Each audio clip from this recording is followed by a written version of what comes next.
Hi all, welcome to episode number 5 of the Road to Top 100 as we make our push now on to Scandinavia. We completed Austria in the last episode. We're now going to focus Denmark, Norway and Sweden for the next 3 episodes, so I'm going to say that in advance. So hopefully you find this useful. As always, let me know in the comments down below what you think of the series. Sub to the channel if you're new, follow me on Twitter at GZLegend. All the links are down below for playlists on the channel and social media links as always. So we'll get into this and fly through every league from there.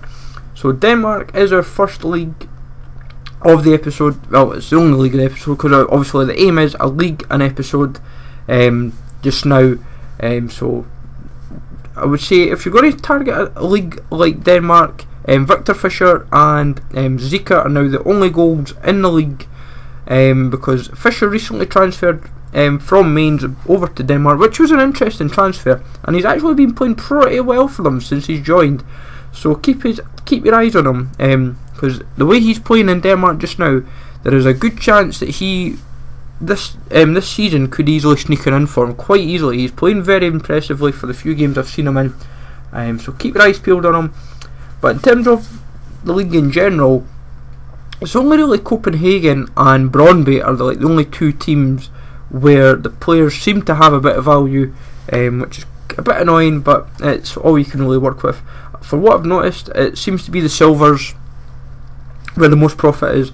Copenhagen, the right mid, Amankwa, is the bronze 64 dude. He now plays for Hearts in Scotland. His Copenhagen card is worth a few coins for what I've noticed, which is interesting. So keep your eyes peeled if you've got him at all in your club. But they did have a lot more goals last year. They had Wirtz, they had Van der Vaart, they had Hansen, they had Akori. These players are now all silvers, and it just kind of bloaters you quite heavily. If you had more gold in the equation, then the Danish league would actually be a very appealing, it would be a bit more appealing to work with. But still, regardless, you just kind of have to plough on with it.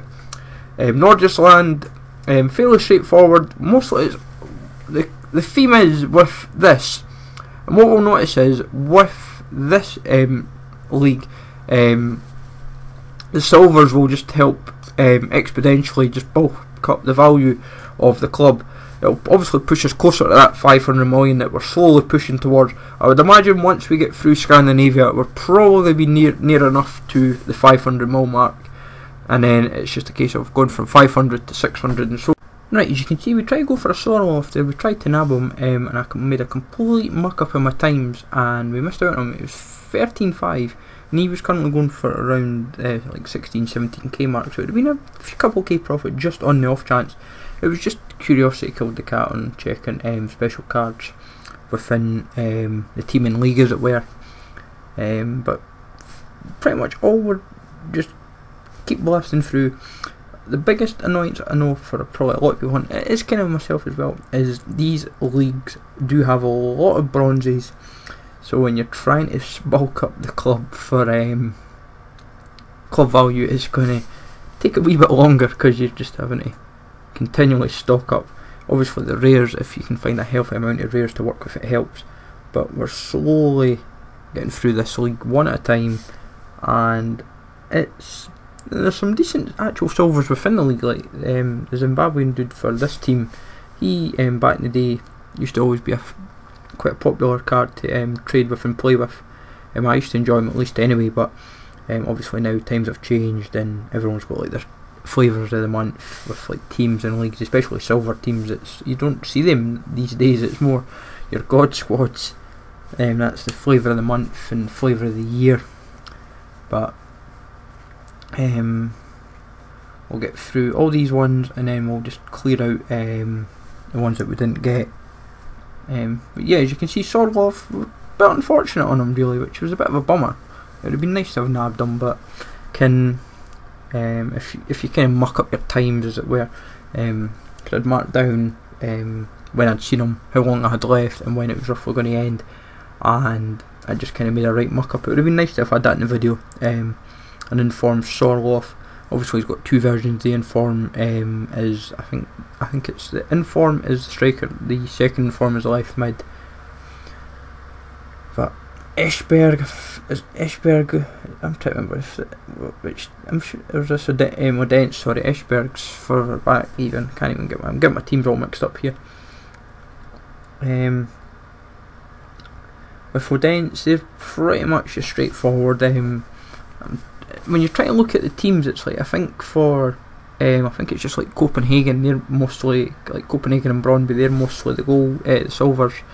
Obviously Copenhagen have a couple of golds now, so it helps you a little bit, but it's like once we get through the Scandinavian blitz, as it were, of like Denmark, Norway, Sweden, things might open up a little bit for us in terms of what we kind of target. Obviously we're just going to keep working our way around the smaller leagues, that's the premise for now. Yes, it will impact us for, as I said, when we push our close to the top 100. I honestly don't know how many players I'm going to have to buy to get me to that top 100 stage. I know fundamentally, because I'm not opening any packs at all, that every pack that I get from like objectives, SBCs, etc., they just go straight into the club pile. But a healthy amount into the club there, and our 40 odd players, which is what you want. If you're getting a healthy dosage of players coming straight back in, it just helps us out, and we're pretty much getting nearly there to the end of Denmark, and we can then say that's another league done and dusted, and we're then looking a little bit healthier. But I know it's not going to be easy. I know I'm going to have to do a lot of trading, and I will focus episodes, guys, where I do bits of trading in the video. So if I've got probably when it comes into like the gold stage, like, and probably like looking at everything just now, I think once I've done the Scandinavian mix, if you want to call it Scandinavian pile, I will probably focus a couple of episodes, do a bit of trade, bulk up the coins again, and then we'll focus a bit harder on other leagues. That's kind of what we're hoping for. So as I say, I'm going to try and get through Scandinavian of like mix, fairly sharpish, and then we can take it from there, of course. But we're looking healthy. I'm feeling hopeful is probably the operative word. I'm enjoying this. I'm actually enjoying just bulking up the club, and I'm noticing for the spares I can just sell them up fairly quickly. So I'm getting, especially the silvers, I'm noticing if the silvers that I buy, I can sell them back up for, like, if it's non-rare it's 200, and if it's a rare it's 300. So I'm not exactly losing, I'm always gaining something back. But we're getting to near the end of this run, and we're pretty much looking done and dusted for Denmark, because Sonderjysk is, I'm sure it's how you pronounce him, is the last team.